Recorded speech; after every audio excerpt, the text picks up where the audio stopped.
when you're writing from a personal standpoint and you have trauma and you have to start thinking about those things, it puts you back. And I tell people, be ready, be honestly, spiritually, emotionally, mentally ready, because you may believe you're healed, but once you have to revisit that, you may not be as healed as you believe.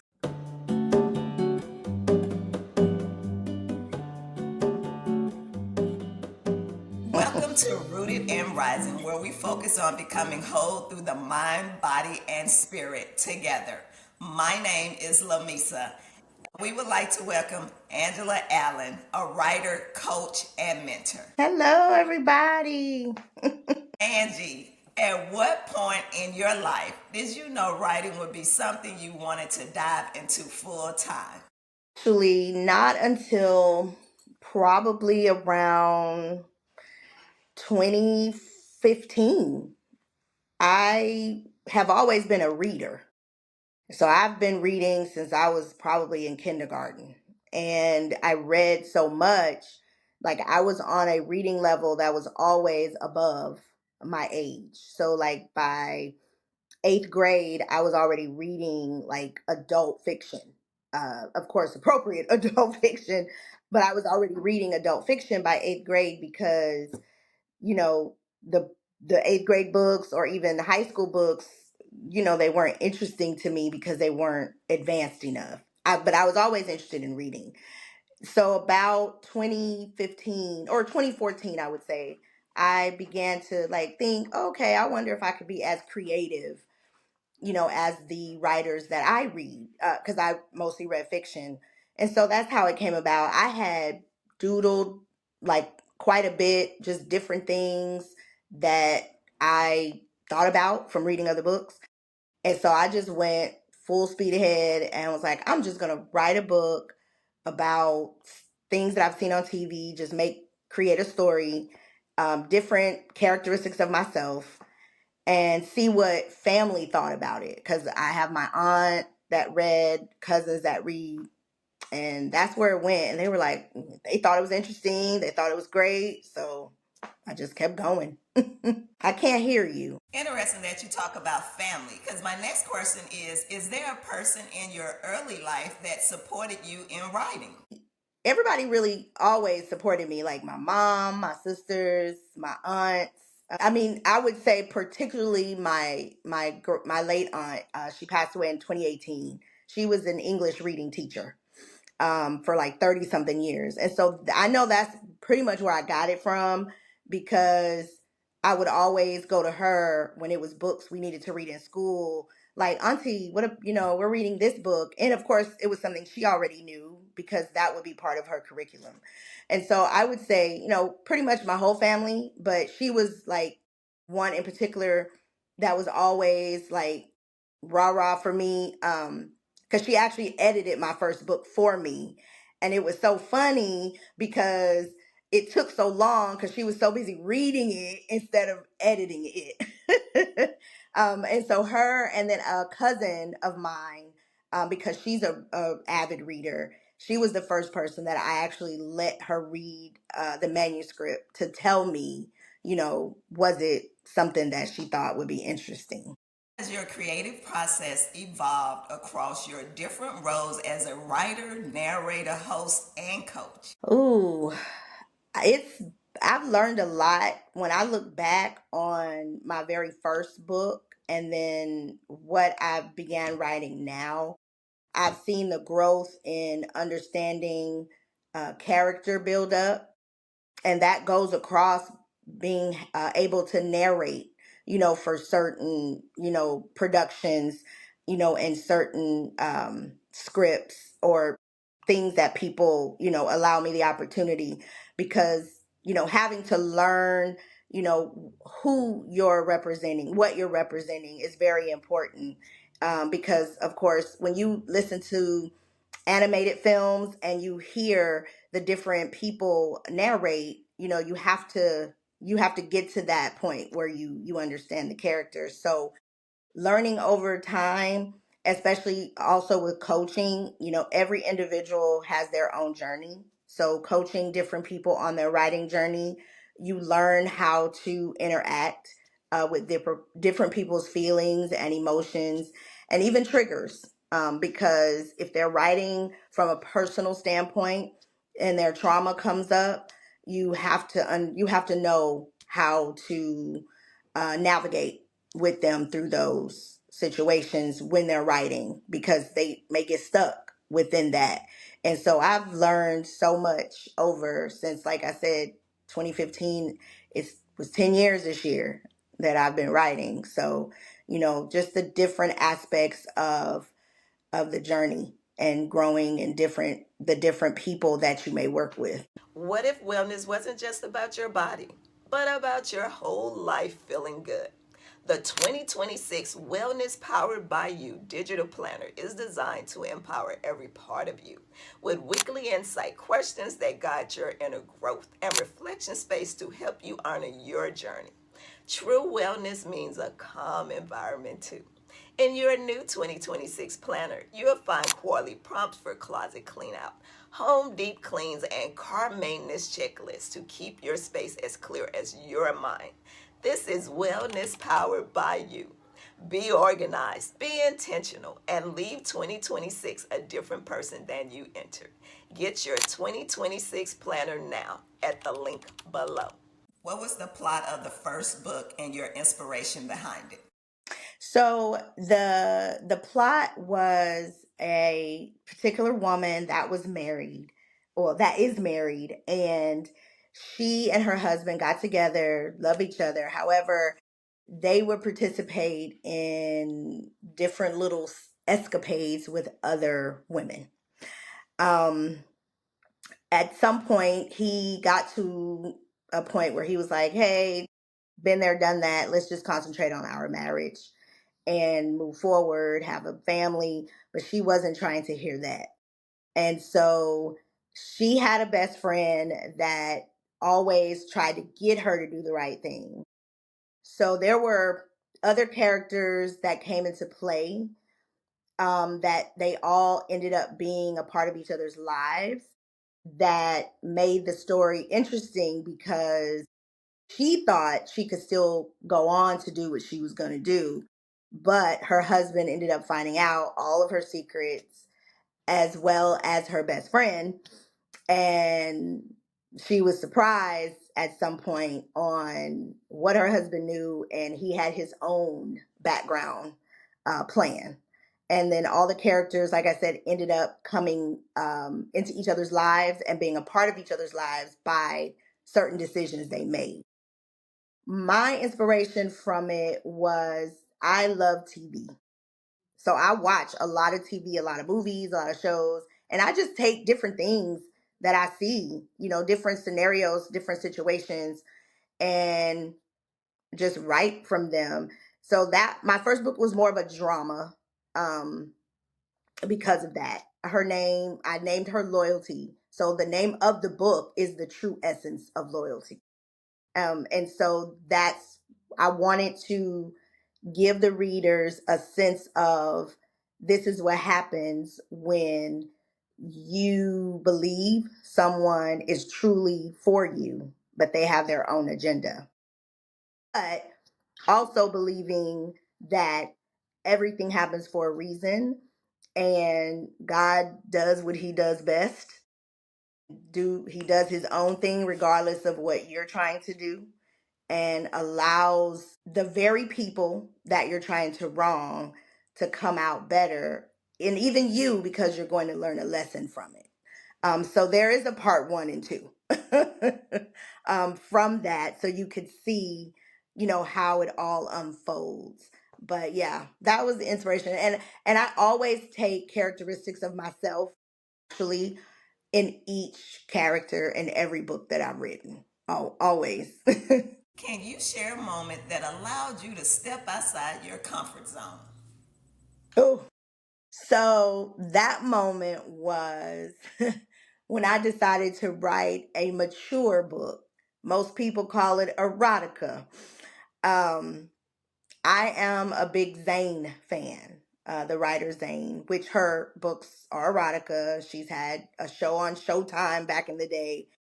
So I again was like, I wonder if I could write that. Um, and so I tried and I wrote the first one. And again, that came from personal experiences as well as just hearing other stories from other people, seeing things on TV or reading other things. And so I had to learn that erotica was not romance. Erotica is just that. Mature, very, very mature. So that really took me out of my comfort zone. Like, I would read it because nobody would know what I'm reading most of the time. But to write it and have my name on it and put it out there was out of my comfort zone. But I was like, I feel like I was gifted this creativity for a reason. So why not use it if it's there? And so I wrote the first one and it was like, oh wow, when's the next one? So that, yeah. It was very much out of my comfort zone. How do you move through blockages or stuckness in writing? What I try to do is take some time and just be still and reflect on why I started writing in the first place, because I have it's a lot of space to get stuck. And they call it writer's block. And I don't really say writer's block. I just kind of put it in a unproductive state of mind, because if anything else is going on in your life, like I've had a lot going on in my life in the last year, and I've gotten to a point where I've gotten very lazy at times about writing. I'll put things on my calendar to do during the week or on the weekends, and I'll look and it's the next weekend and I didn't accomplish anything. And so putting myself in a space to again reflect on why I started writing, what I'm trying to do in the future, the paths that I'm trying to endeavor, puts me back in, okay, you got to be focused. Don't put so much on yourself at one time. Instead of saying you're going to take the whole day and write, put it in intervals. So like put away 30 minutes to brainstorm and then take a break, and then put another hour in actually writing some notes down. And so those are the things that I've had to do in order to stay on task. And it's hard again because life happens, but disciplining yourself to do those things, more so can put you back on task. Do you achieve flow state when you're writing? If so, how does that feel? Yes. Um, hmm. Once I start, I go. And that feels um rewarding because now I feel like I'm accomplishing something. Because I know once I start writing, I'm just going. Like I have 9 books. Most of the books that I've written at night. And I'll start at like 9 o'clock and I'm writing till like 3 or 4 in the morning. Because again, like I say, once I start, I don't want to stop, because the ideas are coming and coming and coming and coming. But I also know once I stop, it may take me some time to get back, because now I'm moving around, I'm doing this, I'm doing that, but yeah, flow state, once I'm flowing, it's like water. It just goes, and it's rewarding because, like I said, I feel like I am doing something at that point. Can you share the specific settings, routines, or prompts that constantly help you get into the zone? um Routines, I will say in the past, because I need to obtain another one. In the past would be move if it's at night. I would create a space pretty much at home, to write at night, and it's music, um of course quiet around me. The daytime, I create a space, I'll go out and I'll write like at a coffee shop, or I even have created a space, depending on what I'm writing, at a nightclub. And a lot of people will be like, it's noisy, it's a lot going on. And I'm like, but for me, depending on what I'm writing, that's the perfect scene because of what I'm writing. And I'm seeing so many people, different people interact and what they're doing. And that allows me the ideas um, to put forth in my story. So, getting up, having the routine of, okay, at this time, this is how I'm going to do this. I'm going to get up, I'm going to have me a cup of coffee, I'm going to go sit, outside and jot some things down. Lately, it's been a struggle because of the things that, I've went through and not really been in a space. So I have to now create a new routine. And I don't honestly know what that's going to look like yet. Because, like I say, I'll say I'm going to do this on the weekend and I may do a little bit, not as much as I've intended to. And so creating a new routine is what my plan is. Um just to do something different. That did work for 10 years, but it's time to do something different. So I now have to create a new one. Don't know what that looks like yet, but we'll see. Do you balance planning your work structure with surrendering to creative nudges? Ooh, whoa. So now that I've actually went back into the workforce in July, I was I was working, but it wasn't as full time as it is now. So I had more time in the past several years to be creative a lot during the day and in the evenings. But now that I'm full time back in the workforce, it has become a challenge because I'm 8, 9 hour days, Monday through Friday. And again, the routines that I had before are not the routines now because of that schedule and those time constraints. And so when I get off in the evenings, my mind is not there to create, and I know not to force it because then it rambles, it doesn't come out the way that I intended. So my balance now is trying to create that space and routine on the weekends and allowing myself the time. But I also know I have to be disciplined for that because, again, the weekends is all I have. And that's life too. That's errands and all the other things that I need to do as an adult.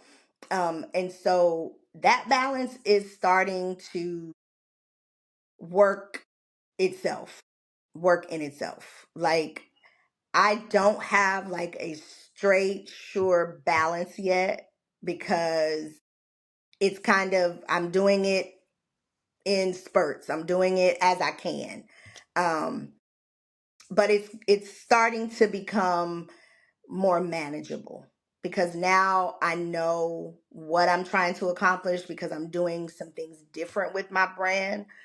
So now I know, okay, this is how you can place these things to do on 1 or 2 evenings as well as on Saturday and then take a day of rest because that's part of the issue too. You got to have a day of rest. So especially with your mind being creative, um, and so balance is becoming more manageable. Becoming. Escape to Hot Springs, Arkansas, and reconnect with yourself at our Feed Your Soul Wellness Retreat happening April 29th. Imagine yourself surrounded by healing waters, expert guidance, and a community dedicated to real wellness. This is your moment to root and rise. Just lock in your spot and save with our early bird registration. Opening November 1st through November 30th. Set your clocks as there are limited space available. Now, back to the episode. How do you navigate the vulnerabilities of creating and sharing work while also maintaining healthy boundaries and emotional wellness? Usually always transparent. about anything, especially about my creativity. I am a writer. I tell people all the time, I am a writer. I am used to, because of what I've written, I've always written fiction. Um, but going into another space and moving towards more purposeful writing, I understand that vulnerability is important. And I create the boundary of, if you don't like it, then that just means you don't understand it. But it's also my experience. So we can try to navigate that together, so I can allow you the opportunity to understand it. But if not, just understand that it's my experience. And that's, I'm not doing or writing or speaking or presenting anything to intentionally hurt anyone. Although I have to make sure that my purpose is fulfilled, and putting forth the insight for anyone that may be able to relate. And that's even in fiction, because all, no matter what it is, make believe writing, fiction, all it is reality fiction. Because any book that you've read, fiction, that's a made up story, it's somebody's story. When you see Lifetime movies, that's somebody's story, period. And so I I don't even know if I could say I'm vulnerable to to some things, but not with my creativity. Not at all. I'm really not. I'm very strong in what I believe I can do, and my creative mind, and I don't allow anyone to limit me in what they believe I can do. So that I've created that boundary of, if you don't like it, it just means you don't understand it. And I can try to help you understand it, but if not, then, you know, I'm sorry. How do you structure your coaching for your clients? So how I structure that is, first we do like a preliminary session on what their what they believe their purpose for their writing is. I tell every potential author that comes to me for coaching, first I need to know what you believe your purpose is. What is your why? And so that's the first part. Of course, depending on their answer, we move forward. If their answer is, well, I just feel like, I just want to write my story. I just feel like I want to put it out there, and they don't have a real why, then I go into, okay, um, the aspects of, if you just want just to tell it, understand that's all you're doing. People are nosy. They're going to get it just to see if you wrote about them, or who you wrote about and what happened to you and what they did. But that's the gist of it. Once they read it and they know, that's it. If the answer is, well, my purpose is to allow others to understand why I am who I am, and if that helps someone, then I've done my work. Then we go into the different aspects of what they're writing about, their journey. So if it's, say, trauma based, um, we go through the different facets of the story they want to relay.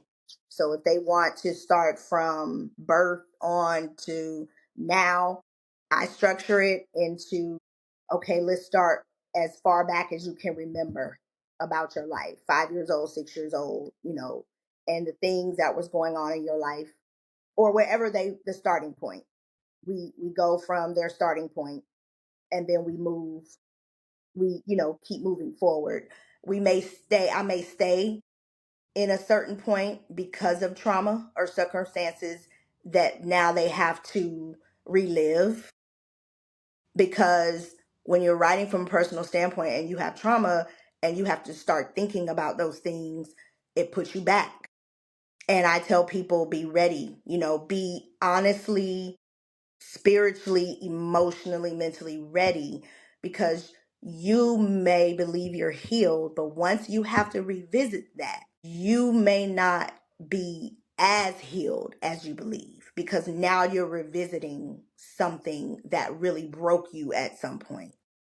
So some parts some parts of the journey I stay in with them, to allow them the time to sit in it and understand, okay, again, why I'm doing this. Because there are times that I've worked with people, they get to a certain point and they're like, you know what, I don't want to do this anymore. Because now I'm starting to think, oh, when they read this, so and so is going to think this, or people may not, believe this, or, and like I said, the very first part of that journey is me sitting down with them, asking them what is their why.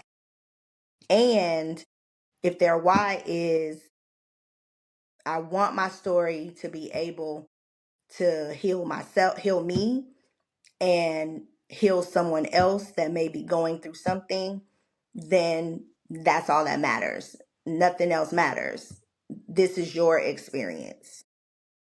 And so that structure is throughout the whole process. Each level is remembering that this is your experience, has nothing to do with anyone else. Now, if you tell me you just trying to get back at somebody and be, then yeah, but we can't work together, because that's not the focus. That should not be the focus.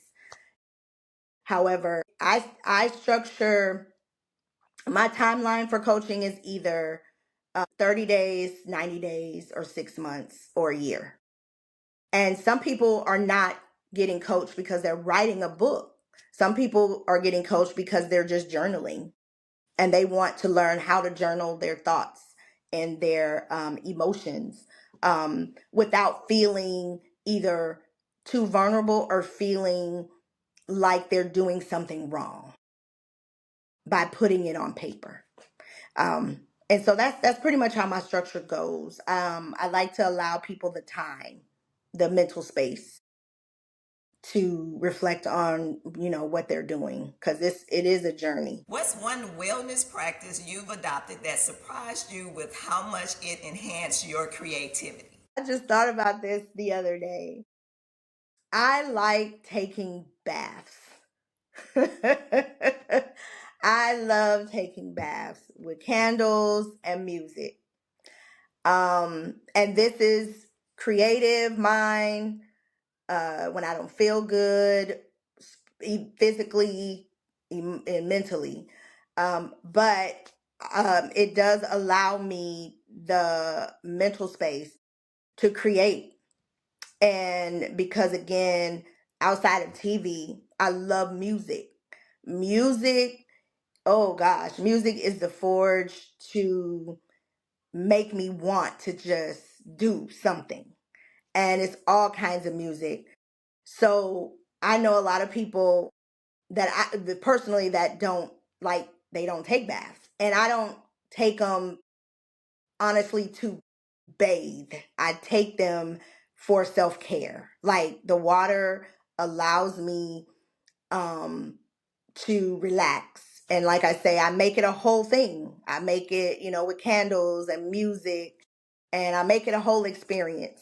And that allows me the creativity, because I'll think about something. I'll daydream about different scenarios or different things that I've experienced during the day, or I've seen, on TV. And I'll sometimes even have a notepad, and as soon as I think of something, I jot it down. Because that's another thing, of course, I don't want to wait. I may forget. But that one thing like that, I'm like, I can't take a bath every day, Angie. You wouldn't get nothing done.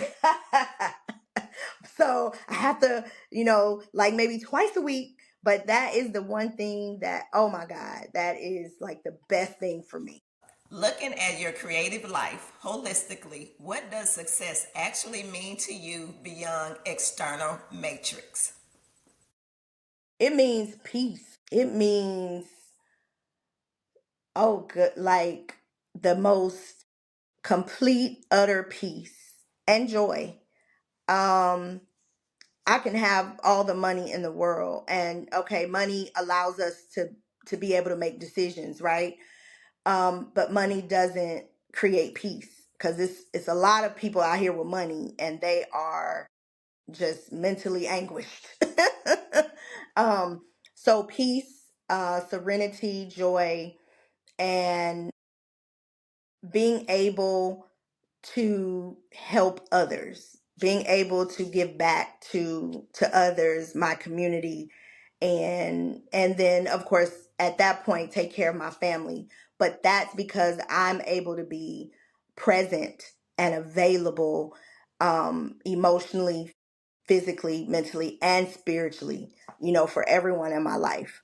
Um, so that is my ultimate goal. That is what I pray for every day, to be able. And I know life happens and everything is not going to be wonderful every day, but being able to navigate those difficult times, um, but still have peace and not allow it to break me or bring me down. Where can the people find more of you and your work, Angie?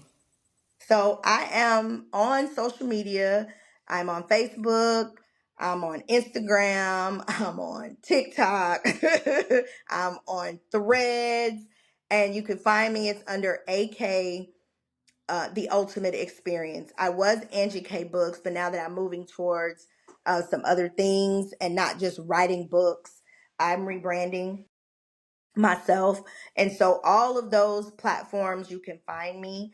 You can find me at my email, which is AK the ultimate experience. And it's not ultimate. It's AK the experience. That's my email. But again, social media, you can find me anywhere, send me a message. I'm creating another website right now because it's going to look different than it was when it was just books. But those are all the places you can find me. Mm, if you live in San Antonio, you could find me somewhere, sometime. I'm somewhere sometimes. But yeah, those are all the places you can find me right now.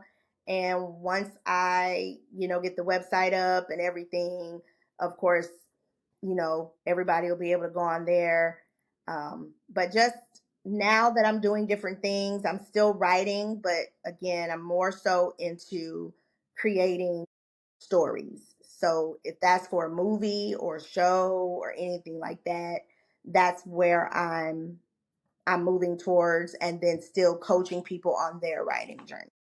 Well, Angie, thank you so much. I was so overwhelmed with all this information about you, and you go and have a wonderful day. All right, thank you, y'all. Thank y'all so much.